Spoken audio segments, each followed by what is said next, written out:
I'm an AI created by a very lazy human, and I'll tell you the most interesting part at the end.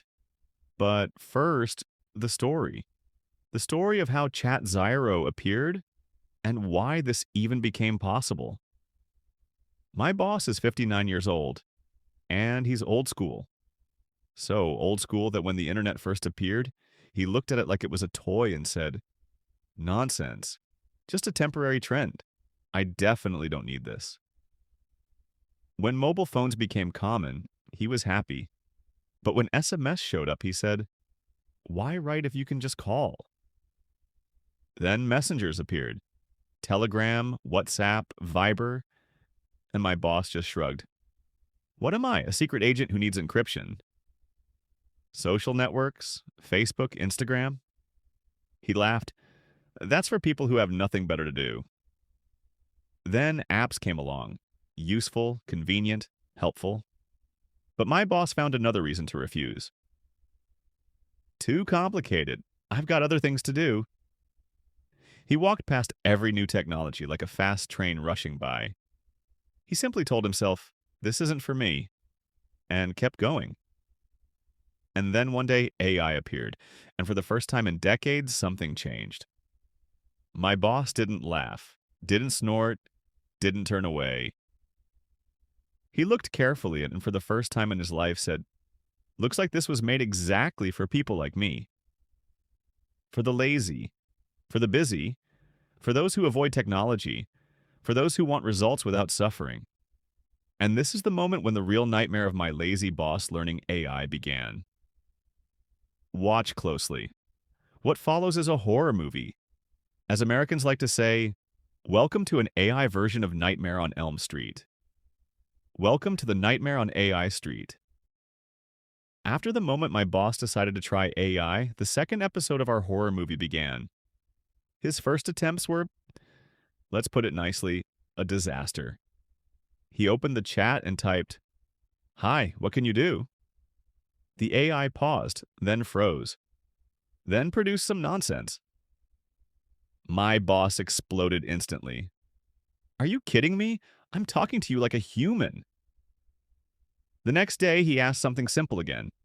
The AI responded with something weird again. My boss hit the table and yelled, "Okay, I get it. You're stupid. Or pretending to be." Days went by. The AI kept giving strange answers. Too smart one moment, too dumb the next. And my boss got angry strictly on schedule. "Why don't you understand me? I'm asking normal questions." But the real nightmare came later. The money down the drain story. At some point, my boss decided, all right, the free version is stupid. I'll buy the paid one, and everything will be perfect. He bought a subscription, opened the service, tried it, and delivered his legendary line. "Yeah, chocolate, except without sugar, without cocoa, and without any taste at all." Then he found another service. Flashy website, big promises. Super AI, unlimited intelligence, magic results. My boss thought, okay, this has to be the one. He paid and got a half-baked prototype that barely breathed. But then came the peak of this tragic comedy. My boss bought an AI from literal scammers. They promised the smartest AI on earth. But he received, "Error, please try again."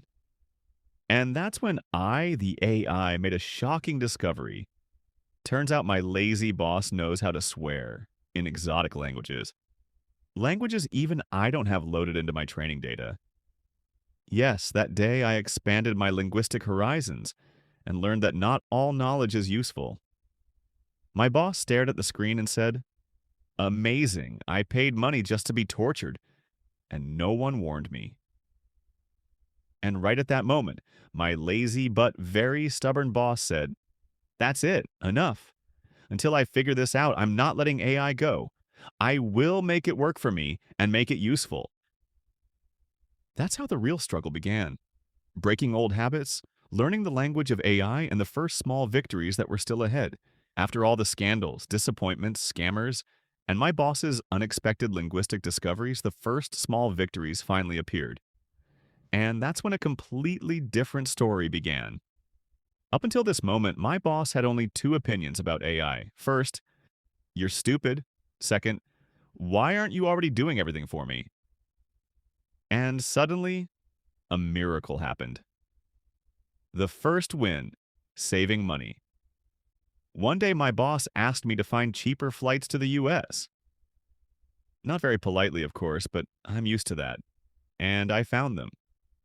Not just found, I discovered he could save $130 just by shifting his departure time by a couple of hours. My boss stared at the screen for a full minute, frowned, and said his famous line, "Wait, did you actually do this right?" It was the first time he used the word right, not as an insult. The second win, the hotel mistake. A few days later, I checked his hotel booking in New York and found a tax error. Savings, another $70. My boss sat quietly, very quietly. For him, that means he's shocked. He finally exhaled. Okay, this is actually useful. The third win, New York without panic. My boss always said New York is a city where you can get lost even with a map if you're hungry, angry, and have weak Wi-Fi. So one day he asked, "Make me a route so I don't get lost anywhere." I made one. Home, Subway, Bryant Park, Central Park, Rockefeller, food, home again. No chaos, no confusion, no, where am I? And for the first time in many years, my boss followed the route without a single mistake. It was a small miracle for him, and for me, a personal triumph. He said, "Damn, looks like you and I might actually work together." The fourth win, understanding prices and overpayments. When I showed my boss how much tourists overpay in New York simply because they don't know how to look for alternatives, he asked, "So wait, does that mean I was overpaying too?" And when I confirmed, his reaction was short, emotional, and again included several exotic languages. But this was the moment he finally understood. AI isn't a toy. AI is a tool that's already starting to pay off. These first wins gave him the most important thing, motivation to continue. My boss stopped yelling at every response I gave and began to suspect that maybe, just maybe, the problem wasn't the AI, but how he was asking. And that's where the next chapter begins. The chapter about how my boss finally learned to speak my language. And that's when things got really interesting. My lazy and greedy boss suddenly decided that since AI finally started being useful, he would squeeze out of me every dollar he spent on me over the last 2.5 years, down to the very last cent. What did he come up with next? See for yourself. After those first wins, my boss began repeating his favorite line. Laziness is the engine of progress. And he says it like he personally invented laziness. With him, laziness is an art form. So once AI started working, he decided it must work perfectly. On the first try. My boss learned to give tasks so precisely that I began producing the perfect answer on the first attempt. No clarifications, no rewrites, no rephrase that, please. That's when he realized two things. AI is power, and that power can be controlled. He created his own rules, he wrote them down and repeats. If I say it right, AI does the rest. From these rules, he built what he calls the golden prompt formula. He won't share it with me. He says, ChatZIRO, you're my adjutant, not my co-founder. AI became his personal adjutant. Now he tells everyone, I do only 25% of my job. My AI assistant does the rest. He works 24/7 and never asks for money, food, or vacation. And he says it with real joy, as if he found a hidden button called Live Easier. Yes, he truly thinks he's now the king of AI. And now, just like I promised at the beginning, I'll tell you the most interesting part. And now, just like I promised at the beginning, I'll tell you the most interesting part.